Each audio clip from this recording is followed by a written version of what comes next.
register, you can invite them to view it there. You've probably all noticed that your microphones have been muted.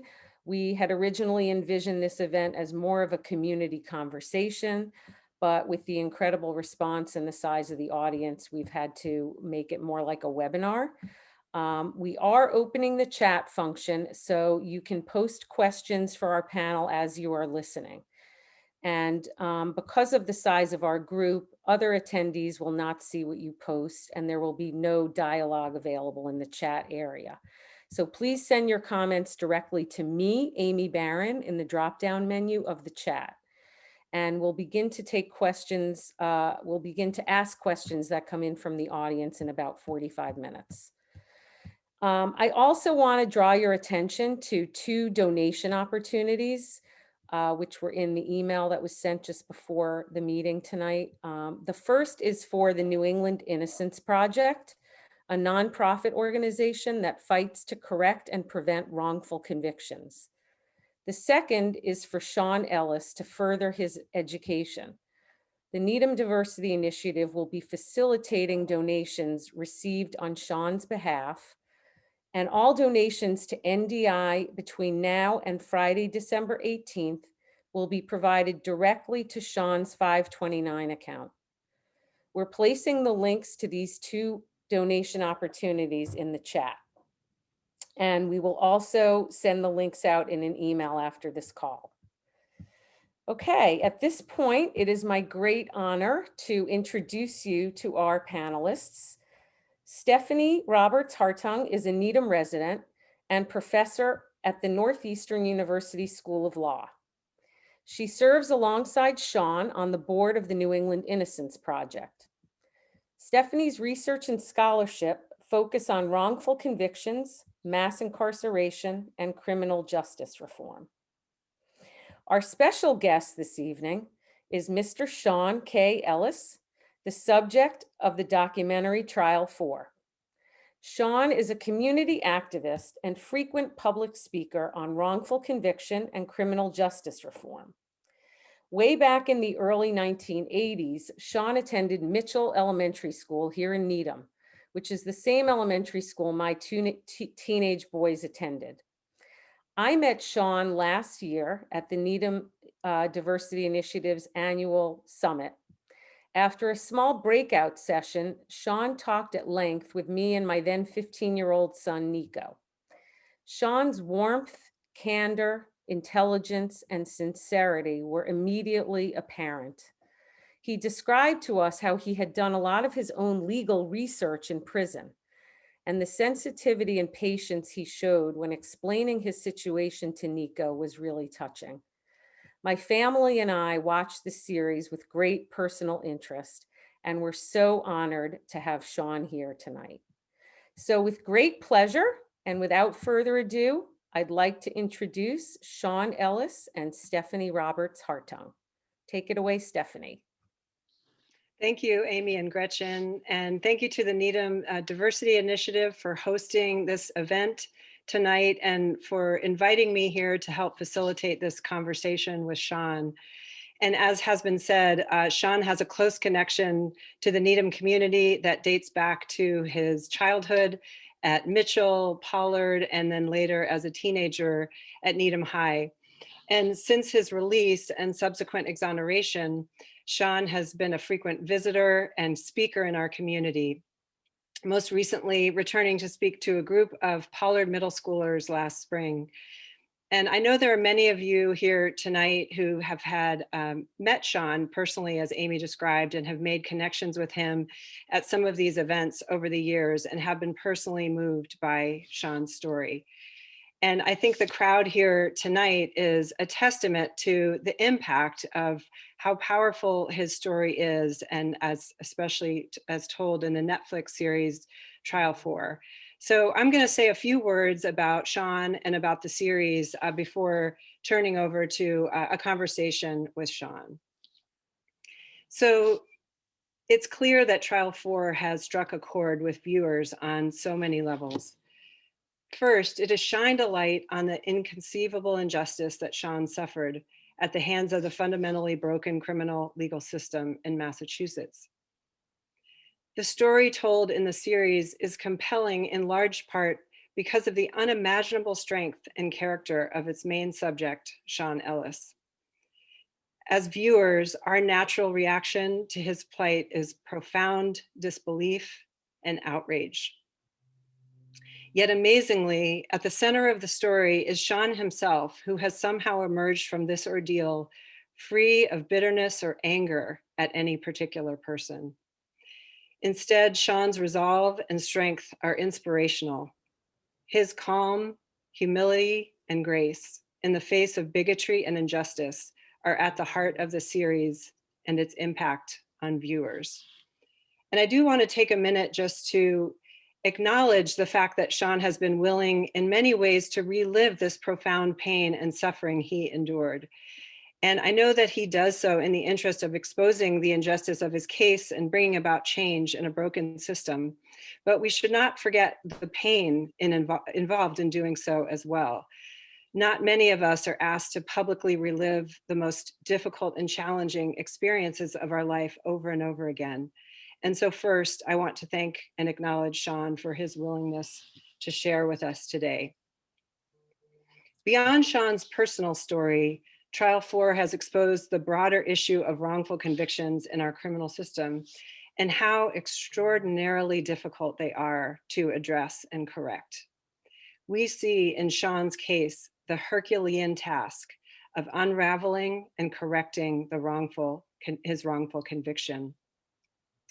And this is true in spite of the discovery of a pattern of misconduct and corruption on the part of both the police detective victim and the investigating officers who developed the case against Sean. Consider for a moment all of the forces of support that Sean had following his conviction. He had a loving and supportive family and community that stood by him while he was incarcerated, including his beautiful mother, Jackie, and sister, Sharday, who are here tonight. Sean also had his own intellect, his tireless self-advocacy, and motivation to educate himself while incarcerated, ultimately earning a paralegal certificate and actively participating in his own defense, as we see in the series. There was also a Globe Spotlight team who uncovered the police corruption in BPD just after Sean's conviction. And Sean had some of the most talented, fearless, and dogged criminal defense attorneys in Boston, Rose Capiccio and Jaleese McDonough, working on his case. Finally, he had the ongoing support of former Needham resident and longtime friend, Elaine Murphy, who devoted years of her adult life to proving Sean's innocence.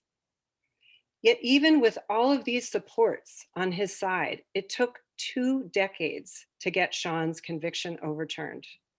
And it wasn't until this time last year, several years after Sean's release, that the DA's office and BPD reluctantly dismissed his case, continuing even then to deny Sean's factual innocence.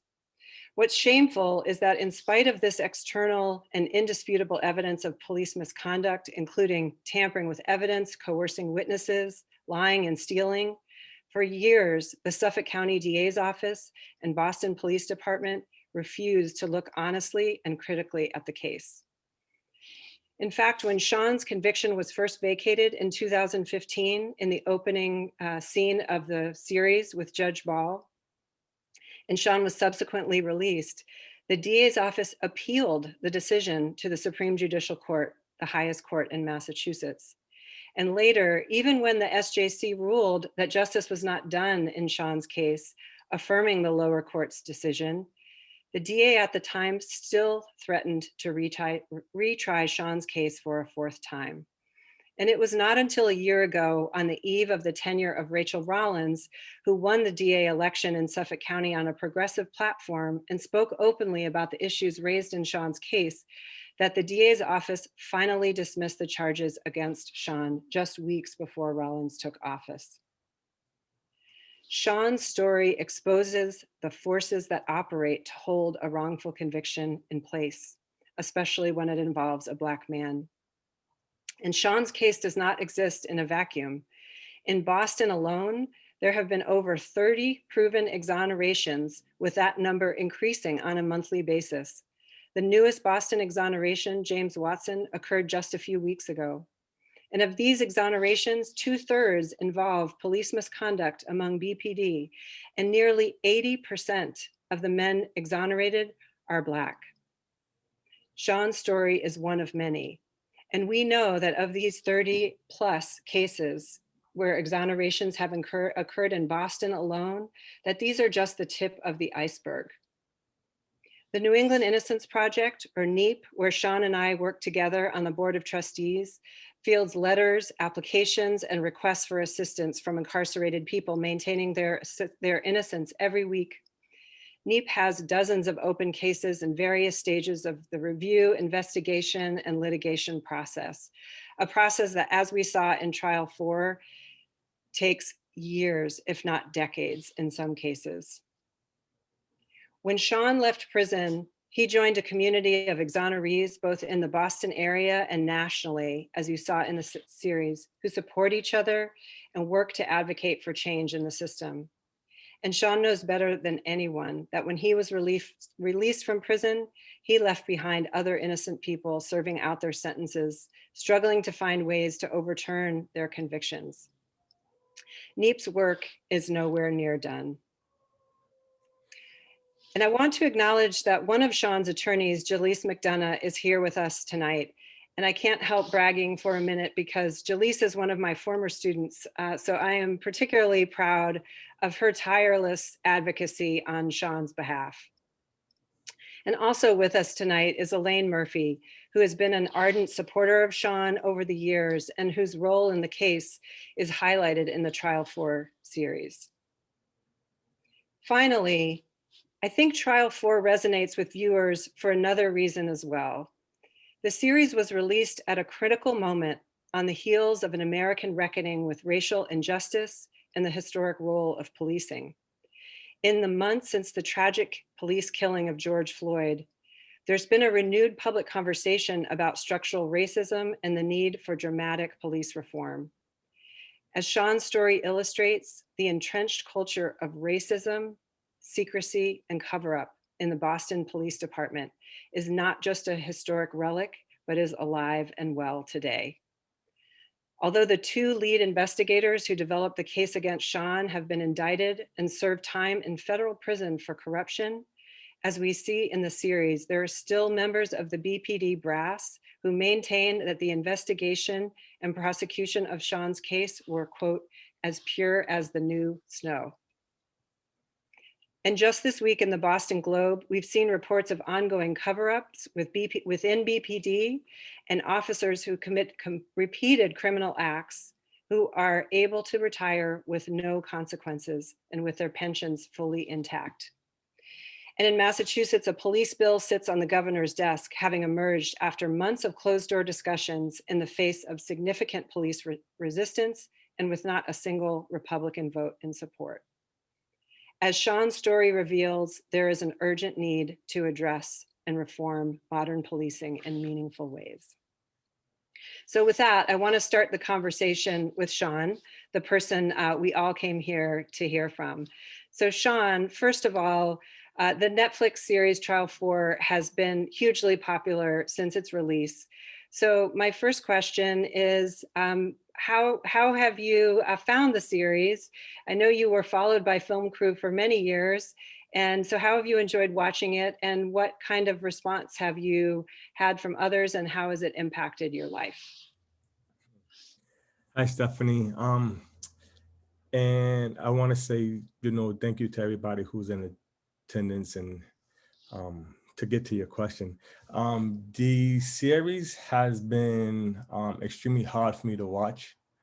The first time that I watched it, I sat with and dealt with a lot of different emotions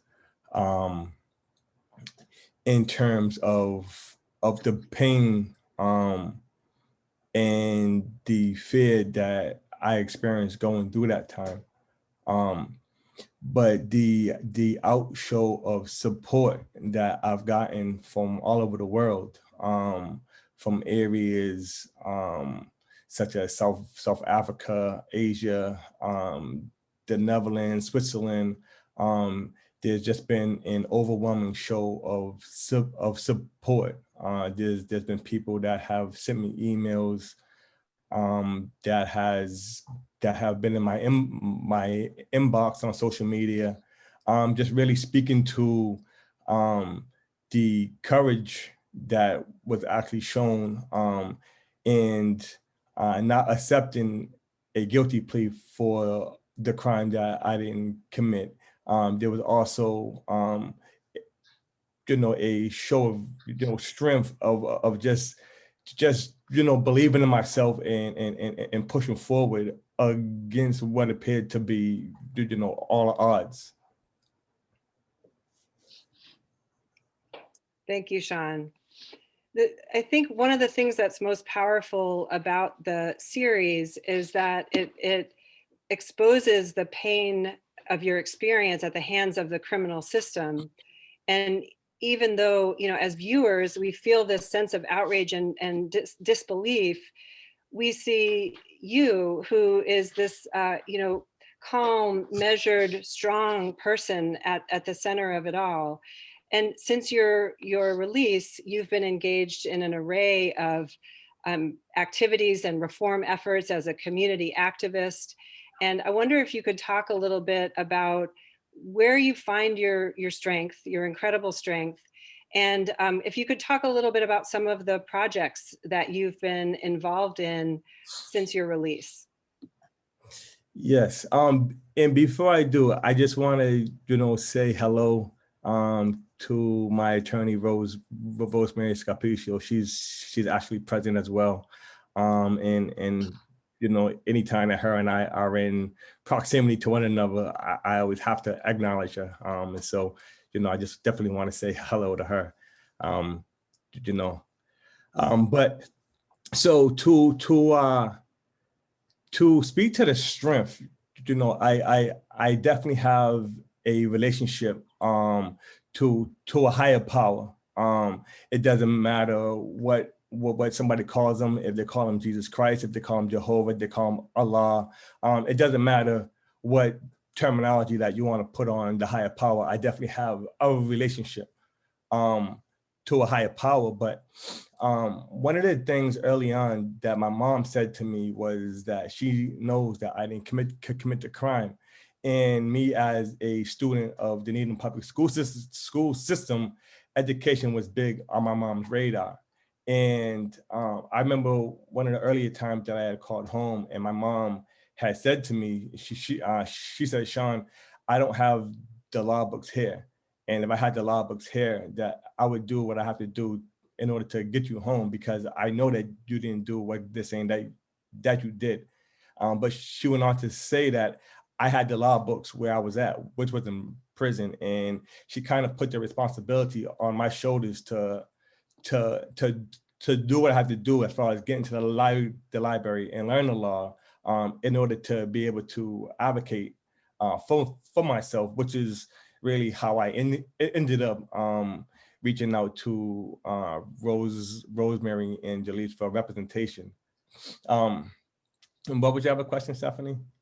And so I was also going to ask you about what you're involved in now since your release, your work with the Exoneree Network. Yes. I know you've been involved in enfranchisement with incarcerated people and any other projects you wanted to talk about. And also thank you for coming, and welcome to Rosemary. I did not realize you were going to be joining us. So it's wonderful to have you, and I hope you'll chime in with any comments that you have.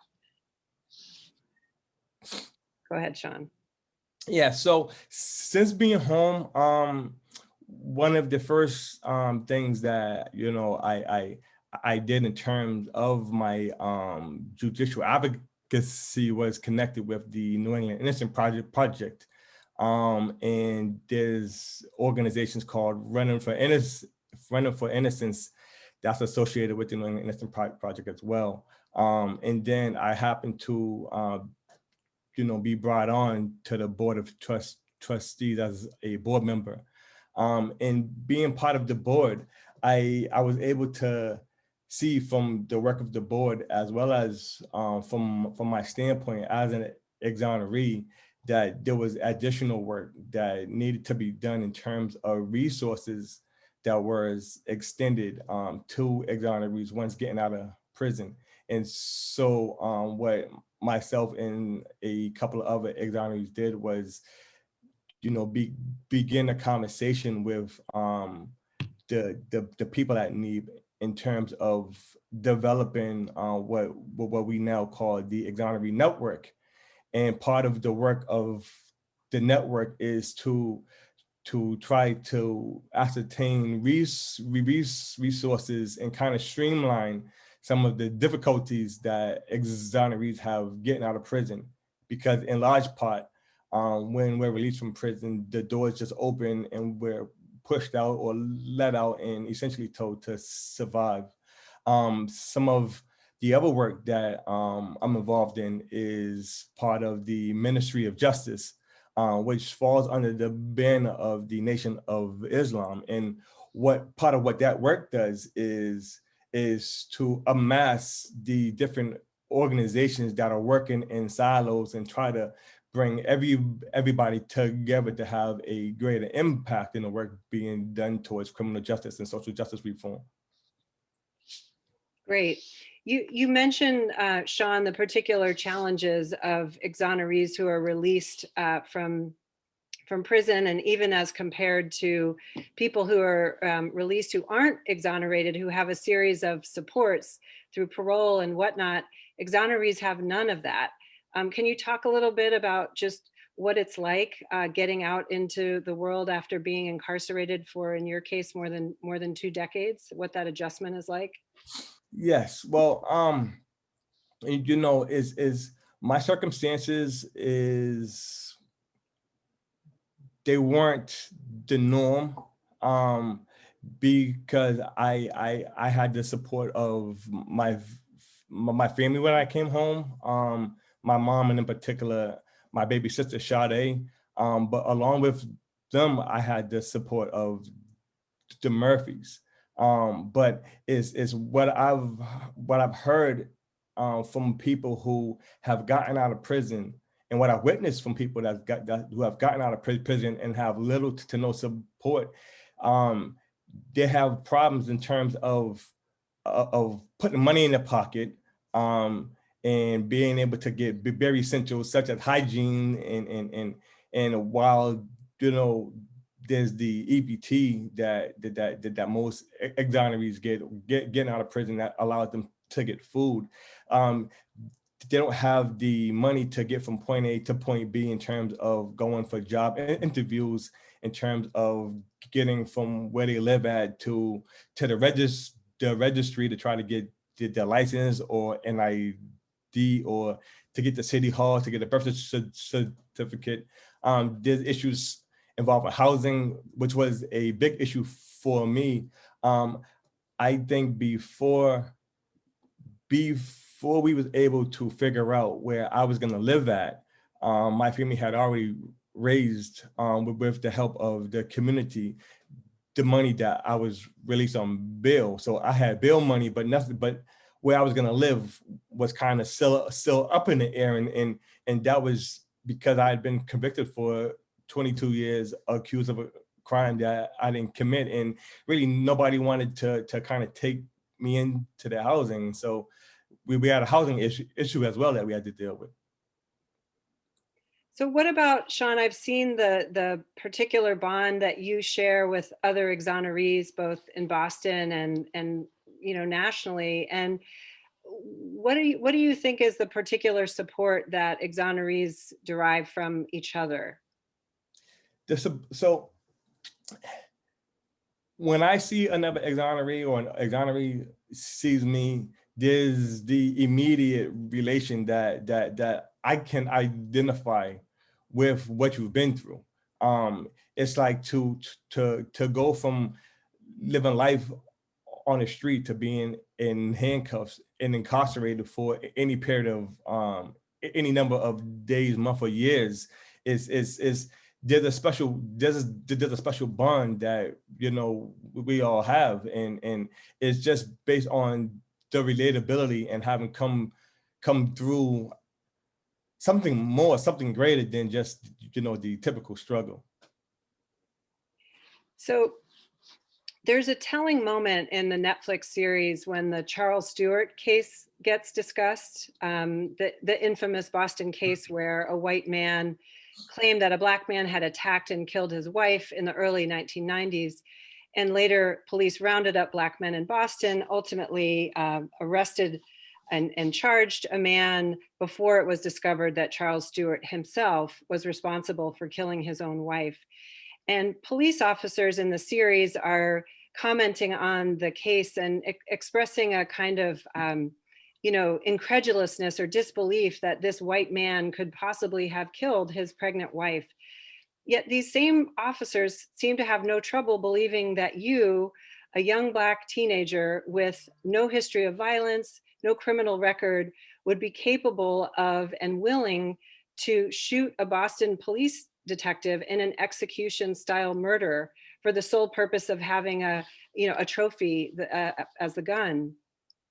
So I want to ask you about what assumptions about Black men and criminality are at play here, and what role do you think race played in the police initially targeting you and as a suspect, and ultimately steering the investigation toward you and pursuing a conviction at all costs?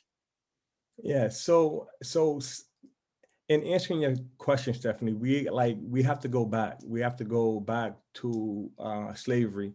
And I know that there is a disposition that slavery happened a long time ago and that Black people need to, get over it and move on. But when we speak about the criminality portion, it's there was a people that was put in bondage and basically told to remain exist. And whenever a member of that race tried to get out of bondage and ran away, they were sought after, and the people that sought after them at that time were known as slave catchers.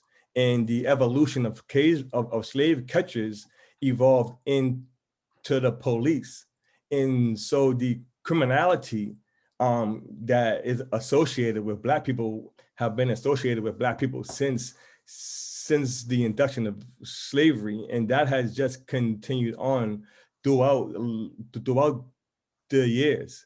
And when we get into the 90s, and even before the 90s, it's like you have things such as the slave codes and convict leasing, and all things to keep Black people relegated within the system, so that the system can kind of feed on them and criminalize them. That right there continued on into the 80s and 90s, where the supposed criminality of Black people was now being portrayed through Hollywood with movies such as Boys in the Hood and Menace to Society.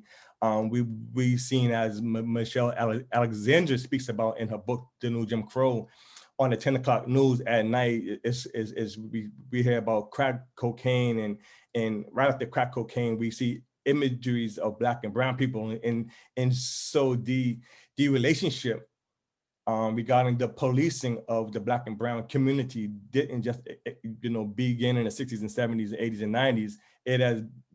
It began when we were brought to this country and placed in bondage and was sought after and brought back into the same conditions anytime that we tried to gain any means of freedom. So it's interesting, this event is sponsored by the Needham Diversity Initiative, and a good part of this audience, as has been discussed, are likely Needham residents. And so many in this crowd, enjoy the privilege of living in an affluent and predominantly white suburb, and are comfortable in the knowledge that our own teenagers who might break the law either by vehicle violations, underage drinking, vaping, marijuana use, or what have you, will, with very few exceptions, be shielded from the criminal process, from arrest and prosecution.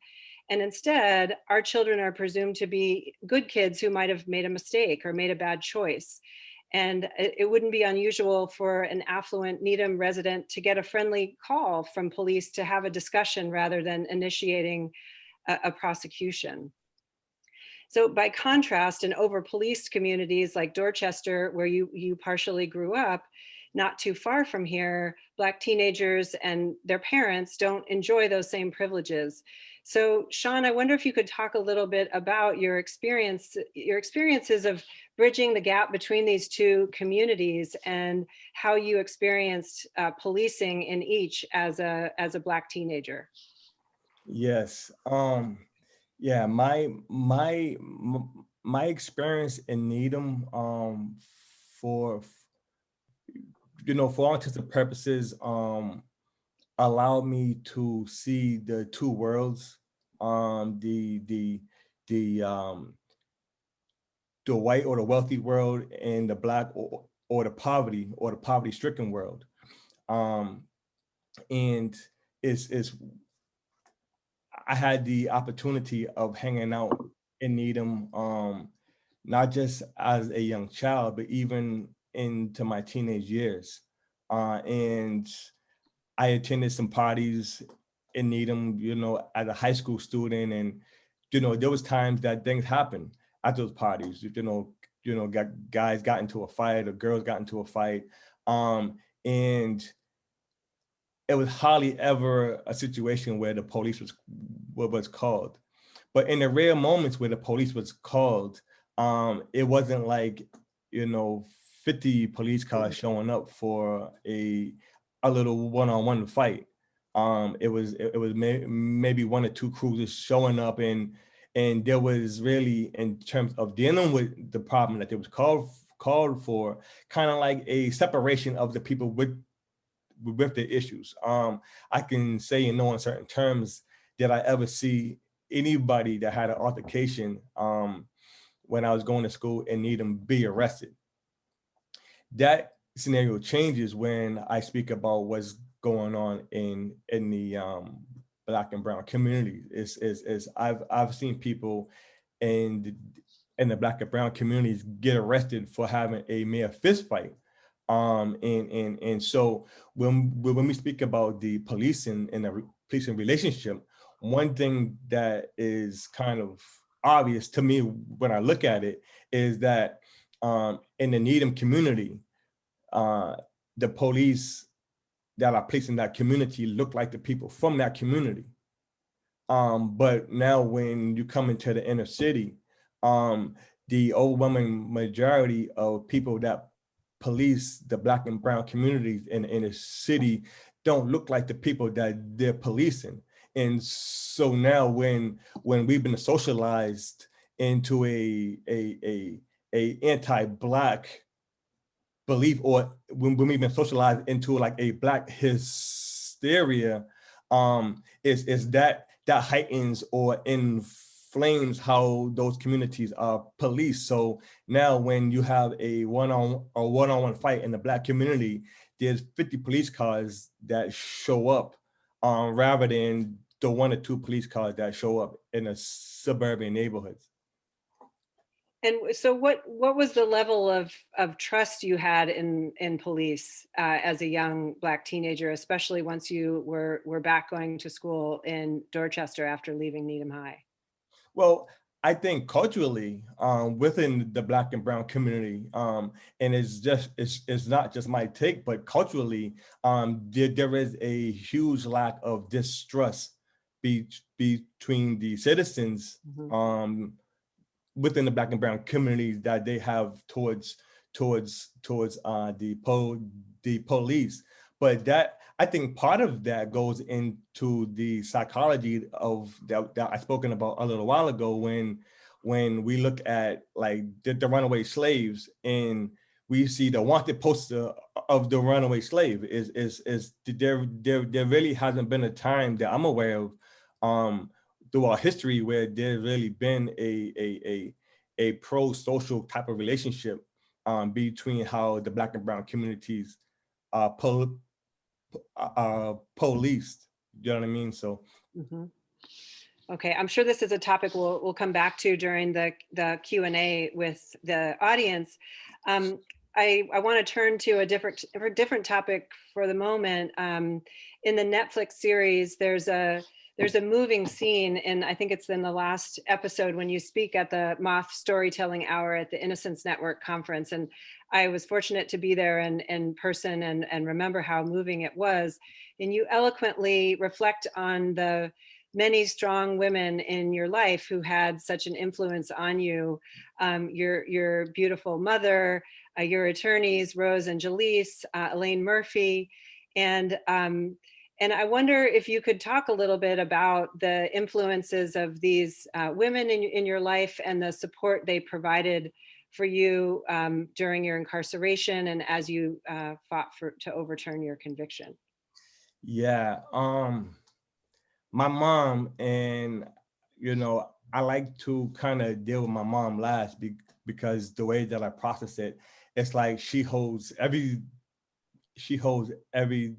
up, but my mom has really been an avid supporter since day one. Going way back to before I even got arrested. She asked me what was going on, and I told her I didn't know what was going on. I told her I didn't know why I was being followed or harassed. And she's been by my side basically since day one. And then Elaine has been a support to my mom as well and myself. I remember as the years passed, I would get cards throughout the years, saying something along the lines of maybe this is the year, and so it was those things that were able to keep me going. And then there's Rosemary and Jaleese, and it's like there's so much that I can say about those relationships. I remember with Rosemary as well, her saying things to me like, I know you want me to hurry up and file, but there's still more work that needs to be done. And her going about that work, and I remember her just breathing life into me and breathing strength into me. And then Jaleese was one of the people that I would often speak to whenever I called the office, and I had questions like legal questions or just wanted an update on where things were going. So my relationship with those two go beyond just legal representation is really they take the position that they want to see me grow and be successful on a personal level now that I'm out of prison. But their legal advocacy is second to none as well. Yeah, I couldn't agree more on all fronts. I know there are so many people who have questions for you, and we want to leave plenty of time to get to them. Before I turn it back to Amy and the Q&A from the chat, though, I previously mentioned the police reform bill that's currently pending. And I know we have our State Senator Becca Rausch here tonight. So Becca, we're wondering if you would say a few words about the bill, its history, and your opinion of its efficacy. I know there are a lot of differing opinions about whether it goes far enough. And I think, Ramin, she'll need to be unmuted. Let's give you 1 minute.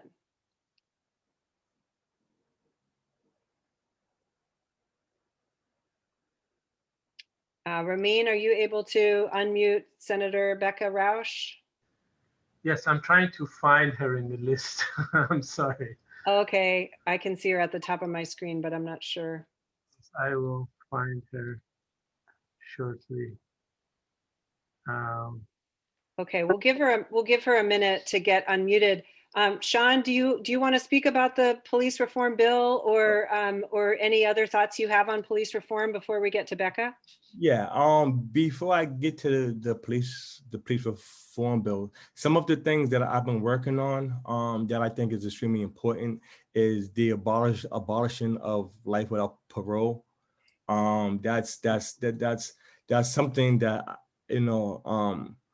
at one point Massachusetts had the the death penalty, and that was abolished in place of life without parole. But I think that my case and the shortcomings of my case really speak to the cruelty of the life without parole, because the reality is that if I didn't have Rosemary and Ellis as attorneys, the chances are more likely than not that I would still be in prison and on my way towards death.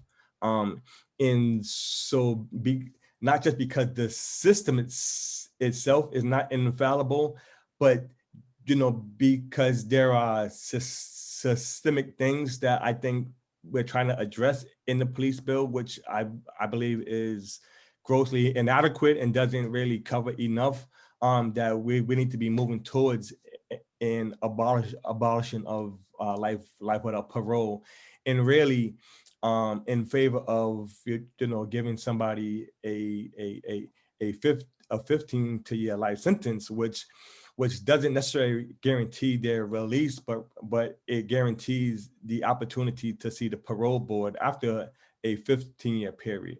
And if we have a Department of Corrections and we believe in rehabilitation, it's kind of like, all right, sentence people to go and do time, and then I'll allow the system to work in the way that it was intended to work.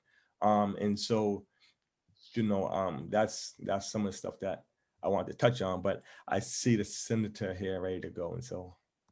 Okay, thank you, Sean. Senator Roush? Thank you so much. It's great to be here with all of you this evening. Thank you so much for the invite. It really is an honor. And Sean, thank you so much for giving voice to the story of to your story and to the stories of so many other people who are trying to fight the same fight that you have fought and won. I will talk about the life without parole bill, because that was filed this session, and so I want to thank you for raising that. I am State Senator Becca Roush. I was just reelected to my second term in the Senate. I do live here in Needham, and I'm very proud to be a Needhamite, particularly on nights like tonight. And I want to thank everyone for gathering here, hundreds of people gathering here virtually to discuss racial justice and the critically needed reforms to our broken criminal justice system. Thanks in particular, of course, to Sean, to Ellis, to Stephanie, to Elaine and Rosemary, and Amy and Gretchen and Ramin from NDI for making tonight happen, and for joining us tonight to share your stories and insights, and also for your advocacy more broadly. Local conversations like this are so critical and so important. When we say Black Lives Matter, we really must commit to learning, to unlearning, and to advocating. This is really a collective duty on all of us to advocate for the safety and well-being of not just our Black and Brown neighbors, but also to work to dismantle and chip away at deeply systemic racism, and in particular anti-Black racism statewide, nationally, and globally. So police reform, the legislature has just passed and sent to the governor's desk a police reform and racial justice bill.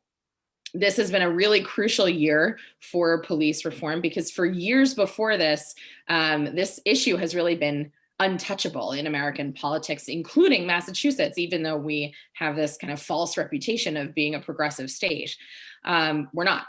But this year was different for deeply tragic reasons, right? The deaths, murders of Breonna Taylor and Tony McDade and George Floyd.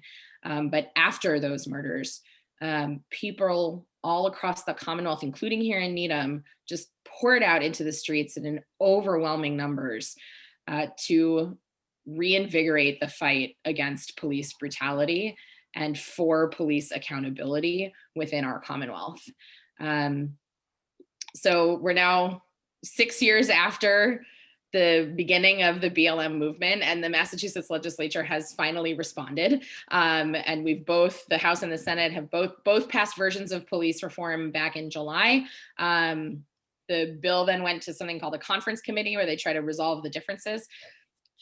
The Senate iteration by many measures was stronger than the House iteration of the bill, though there were a number of provisions in the House iteration, particularly around chokeholds and no-knock warrants, that were stronger than the Senate iteration of the bill. And many of those strong provisions were actually maintained. They survived conference, as we would say. The conference process was 4 months long. It's a really long process, and the election happened in the middle of that. And I am proud of the final product that came out that we passed and sent to the governor's desk just, I think it was last week, but it's COVID. So, time is a little funky. So the bill is now on the governor's desk, and all he needs to do is sign it, and it will become law. And wouldn't that be great? And I also want to be quite clear that particularly at this stage of the game, right, it is Tuesday, December 8th. I believe he has until this Friday to make a decision as to what he wants to do with the bill. He basically has 3 options: sign it, which means the bill immediately becomes law; veto it, which means it comes back down to the House and Senate for votes to overturn a veto, which the Senate does have, but the House does not have. Right, the Senate passed the bill with a veto-proof majority, but the House is quite far from the 2/3 vote required to overturn a veto, or override, a veto. And the third option is to send it back with changes. And because of the timing, that's effectively going to kill the bill as well, I fear, because it's now December 8th, Friday is the 11th. Anything that comes back with a proposed change would need to go back to the floors of the House and the Senate for further debate. And that could take a very long time indeed. And then we'd need to send anything back again to the governor for his signature, which he may or may not provide at that stage of the game. So I urge each and every one of you to take 3 minutes and send Governor Baker an email, or call him on the phone, or tweet at him, or whatever method you choose. I would suggest that postal mail is perhaps the least effective, just because most people are not in the State House right now. Most people are trying to work remotely. But pick a digital method of communication or a telephonic one, anyone you like, and urge him to sign this bill. And it does, again, have many strong provisions, serious limitations on the use of force, a duty to intervene in the case of an officer observing another officer using excessive force.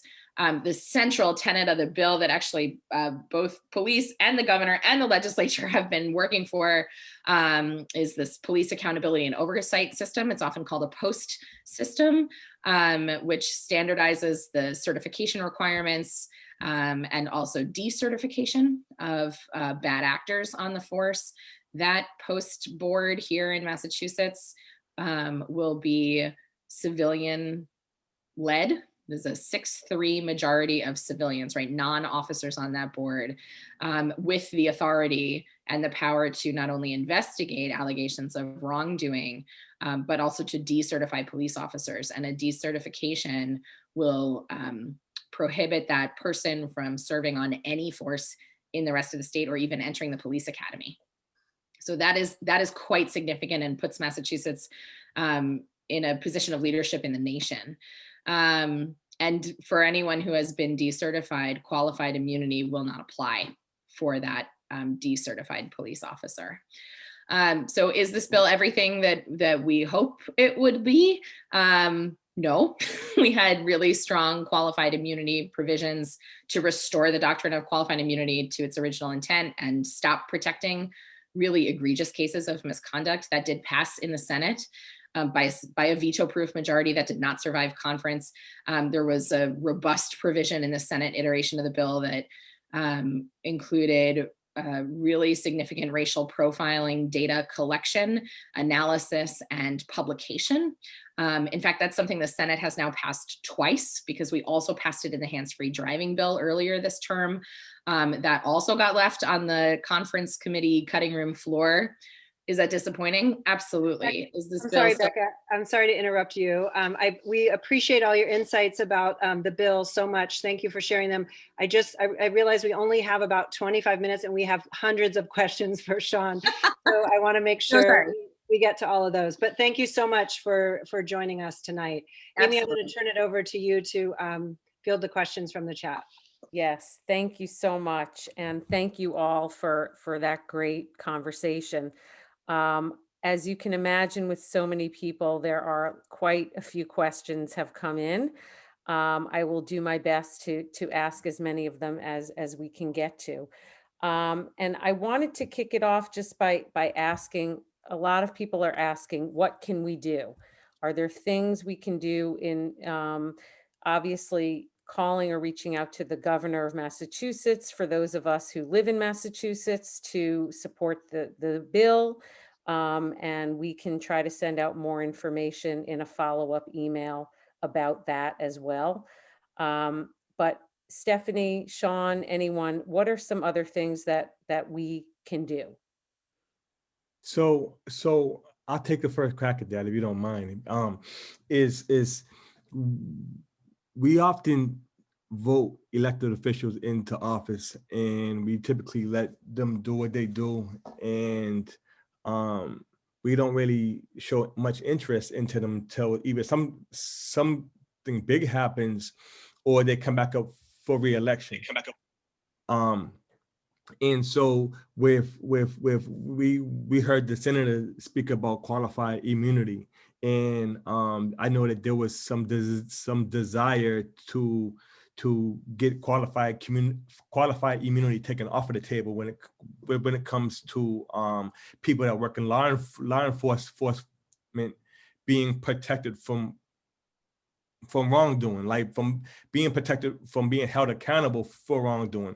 So, like, say in my situation, in my case, qualified immunity would protect officers such as Sarah Robinson Brazel, would protect officers such as Keela and McNally for being held accountable on a personal level for the things that they did wrong. In my case, the things that they did wrong. In other cases, from being held accountable. So essentially, the citizen or the taxpayer is held accountable for the wrongdoing of the police rather than the police being held accountable. So one of the things that can be done is to reach out to the local representatives and kind of tell them what your position is on the issues that are most relevant to you, so that they can be a real advocate while they're in City Hall or the State House, or ultimately the voting citizen can hold them accountable come re-election again. And I'll just quickly add on a broader scale, in addition to, donate to Sean's 529 so he can go become a lawyer or whatever it is that he wants to do with his education. That's my own bias, but support NEEP to help other individuals who are fighting for their freedom, who are wrongly convicted. And then more broadly for this audience, just recognize that structural racism isn't going to get legislated away. It's a matter of changing hearts and minds over a very, very long time. And so all of us, many of us were just beginning the work, and I would just encourage you to read and educate yourself and start to understand that the structural racism that, oppressed Sean and led to his wrongful conviction they're the very same systems that have advantaged many of us who are here. And that's a hard thing to admit and to recognize, but I think we all need to do that. Yes, absolutely. Thank you, Stephanie. People are clamoring to hear from Rosemary. Do you feel like saying a few words, Rosemary? I'm muted. I'm still muted. No, you're not. I think you're, if you don't unmuted. already know. Oh, yeah, I'm unmuted. I think you're gonna have a huge following after this, Good if you God, don't Rosemary, already. I can mute you. I don't think it was possible. Thank you. So what I want to say about Sean is Jaleesa and I were privileged to represent him, first of all. He was a very easy client to deal with. If we told him he had to wait, he waited. If we told him we didn't have information, he understood. There were certainly times of frustration, but he understood the process because he educated himself about that process. And he understood that we had been fighting the Boston Police Department, at least I have, and Jaleesa for the time period that she's worked with me for the last 9 years, on almost every single case that we deal with. The level of distrust between the criminal defense bar and the Boston Police Department is just stunning, because we don't get the information that we need. And no one is held accountable for the fact that they don't disclose this information. If for anyone who's watched trial 4, you would think that after something like this has happened and after we've exposed all of the shortcomings of the Boston Police Department, that there would be a clamoring for change. There would be a need to evaluate how and why this happened and to ensure it doesn't happen again. And not only was that not the reaction of the Boston Police Department, but I think if you watch trial 4, you saw what their reaction was. They're still in denial, even after all these years, even after everything that we were able to present to them, even after a Superior Court judge and 7 judges of the SJC agreed with us that Sean didn't get a fair trial. They still sit there and say there was nothing wrong. Rosemary just made this up. She's looking for a payday. Those things couldn't be further from the truth. But they encompass and they embody so much of what's wrong with the Boston Police Department. And until there's some real structural change there,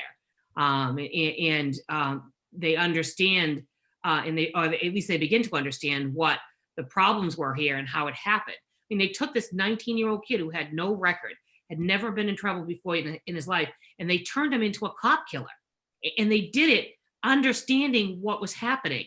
And the idea that they could get away with it, it never crossed their mind that they couldn't. Never crossed their mind that they couldn't, because he was 19, he was poor, he was Black, he fit the profile of the usual suspect. And that's why they got away with it. That's exactly why they got away with it. And I think there is a need for change from top to bottom in the Boston Police Department, and for real accountability and transparency in the way that these officers are handled after we've been able to disclose all of the things that they did. And if you think about it now, I think it's bizarre that we've brought to light all of these things and still there's no investigation. There are other people's cases that Sarah and Robinson, Brazel, Keela, McNeely, they all worked on. And we know they worked on those cases, and no one's looking into them to say, wait a minute, if they did this to Sean, could they have done it to somebody else?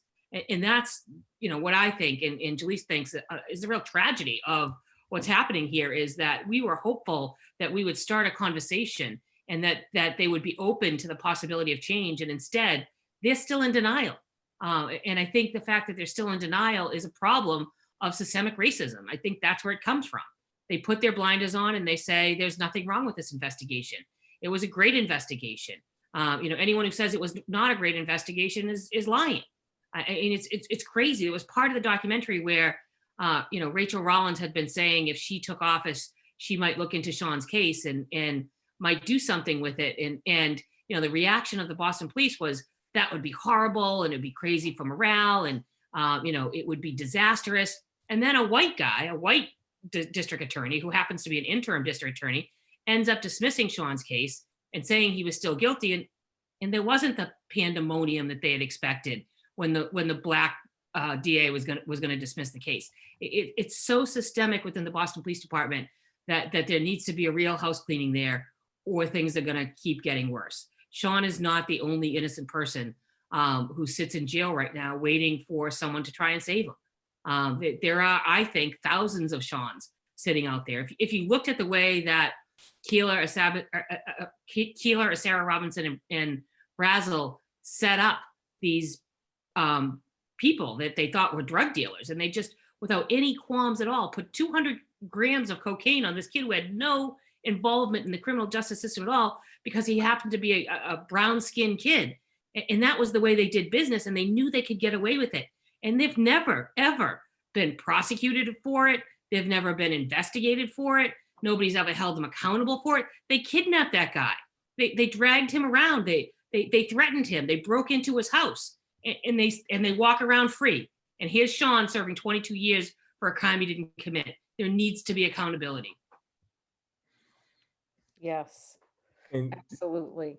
Oh, Sean, go yeah, ahead. so no, we just to piggyback off of what Rosemary said. I know a case personally. I know several cases, but I'll speak about one personally.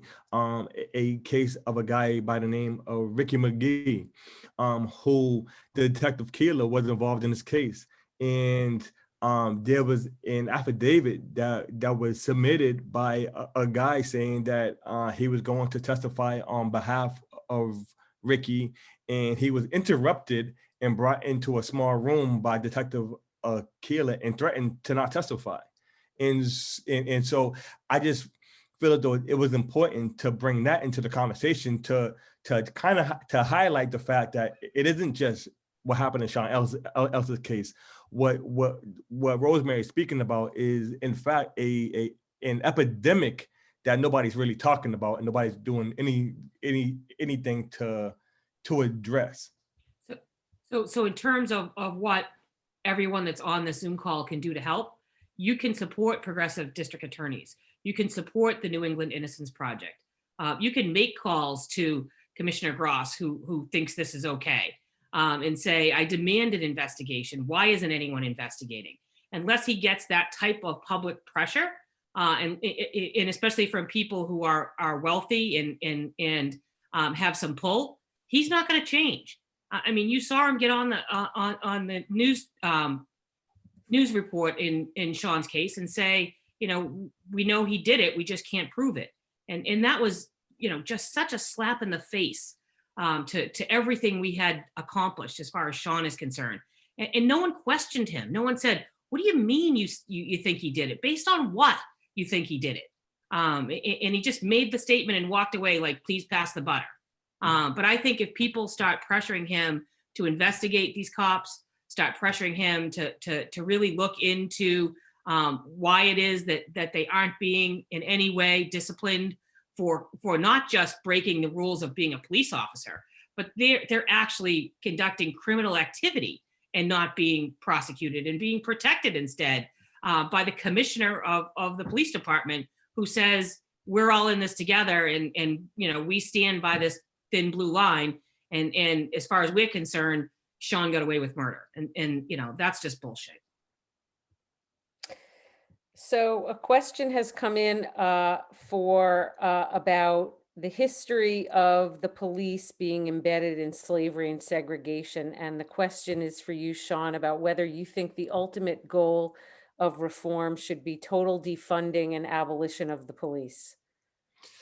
Well, that would be a great goal, to have a society where police is not needed. But realistically speaking, I think that we live in a society where there is crime, and so where there's crime, there needs to be punishment, or there needs to be some type of dealing with that punishment.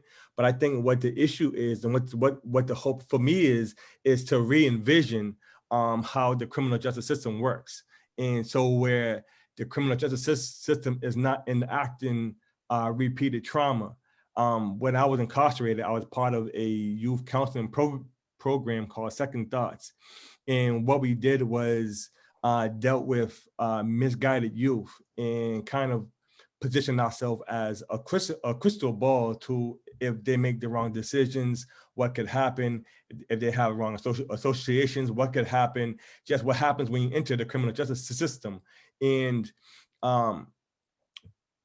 within that is one thing that we dealt with was really dealing with some of the traumas that young people, young boys and young girls face growing up, and then they come into the criminal law system and they're re-traumatized.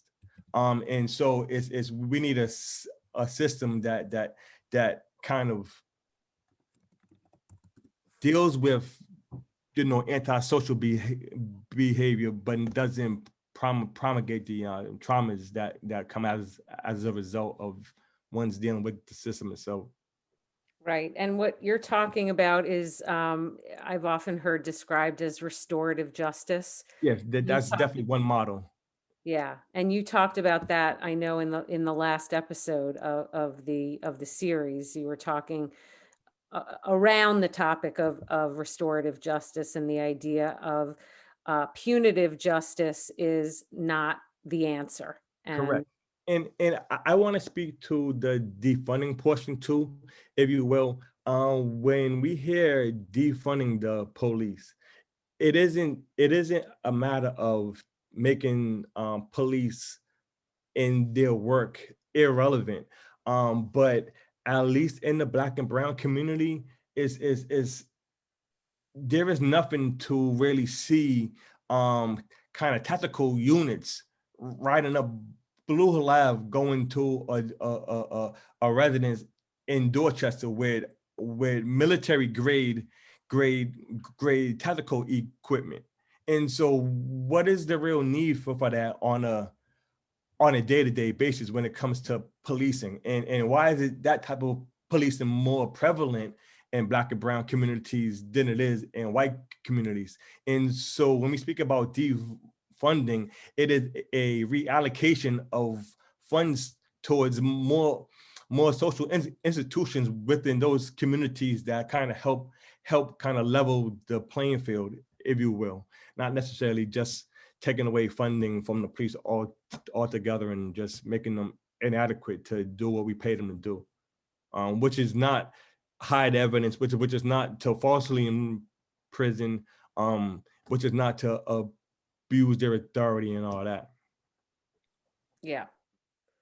I'm trying to funnel through some of these questions. A lot have come in, as you can imagine.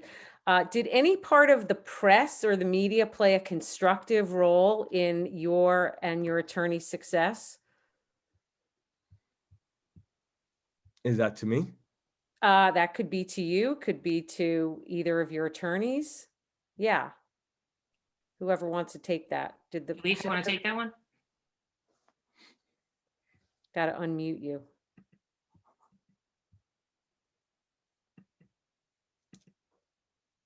I think you can unmute yourself, Jaleese.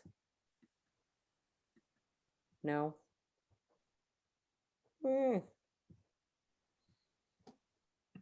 Maybe you push the space bar. I'm not able to do it, Ramin, I think. Okay, let's move. I am asking her to unmute. Yeah, So I am too. It's not working. she needs to unmute. You're not able to do it, Jaleese? No. All right. So sorry. Anyone else want to take that? Sure, I can talk about it. So I do think the press was helpful to us in terms of getting Sean's story out.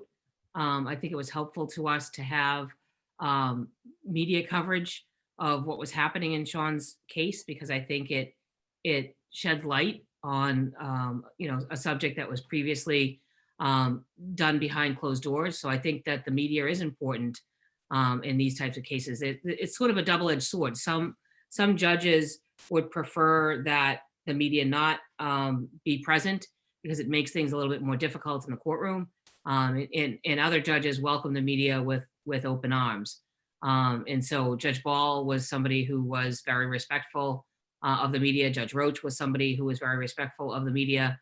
And even the SJC now, when they video the oral arguments and release them to the media, I think it helps the public to understand the process, and it helps the public to understand the issues in the fight.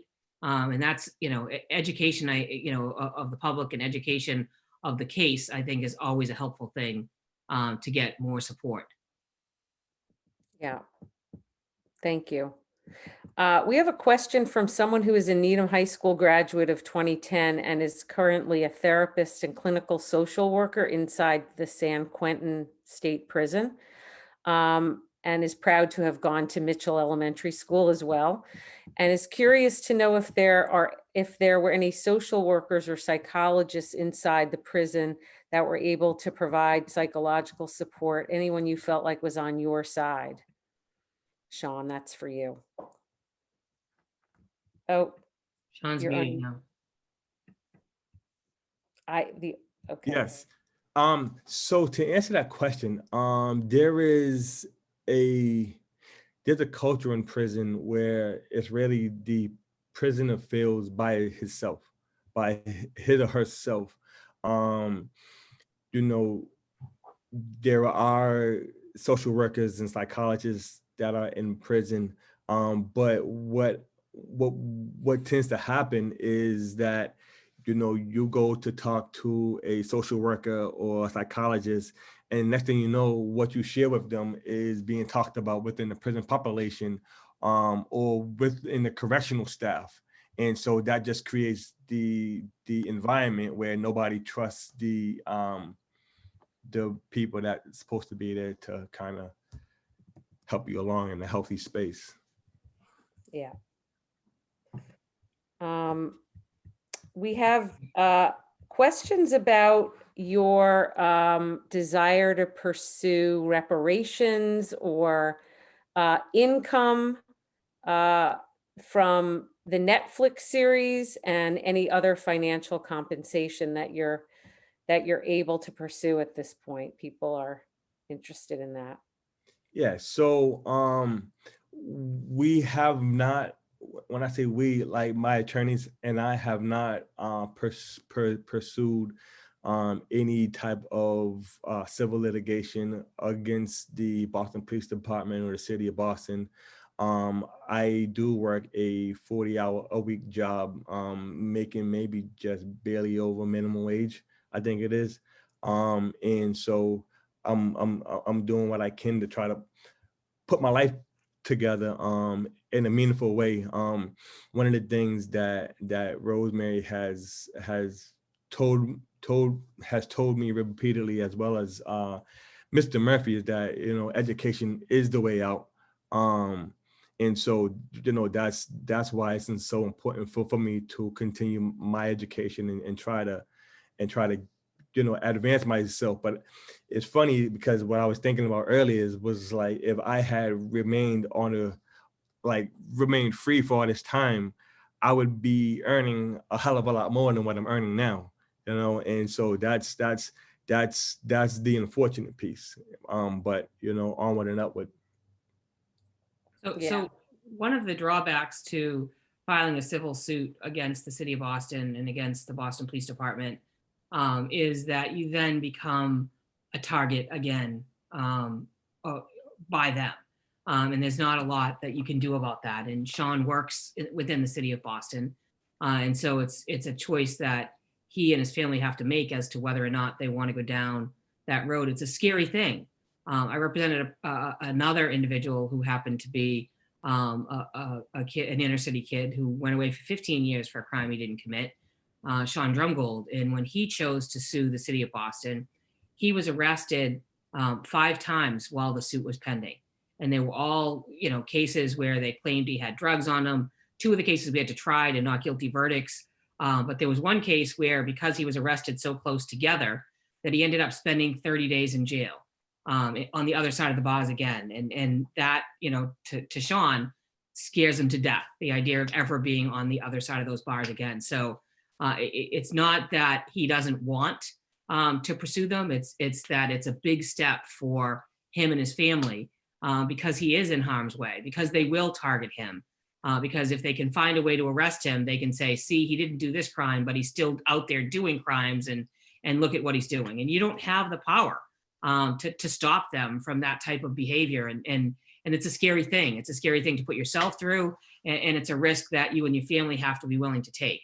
And so Sean and Jaleesa and I have been discussing the possibility, but right now it's still a scary place for Sean to ever envision himself on the other side of those bars again. And you know, it's a giant leap of faith to believe that they won't come after you, because if you think they'll come after you when you want to get out of prison, you should see what they'll do to you when you're trying to take some money from their department. Yeah. Yeah, it's no one could blame you for not wanting to go back to pursue anything. If we could sort of end on a more of a high note, I think people are interested in what your plans are for your education, Sean, and many people have commented just on how impressive and fierce and incredible your legal team has been based on what we've seen in the documentary, and whether you had any plans to pursue a law degree or other educational plans. Yeah, so as Stephanie alluded to, I got my paralegal certificate while I was incarcerated. And by virtue of having to, you know, participate in my defense to the extent that I did, and you know, I definitely had a desire to want to go to law school. That's whether it's law school, whether it's business, which is, you know, I've taken some business class, and some nonprofit practice classes, which I'm kind of doing now.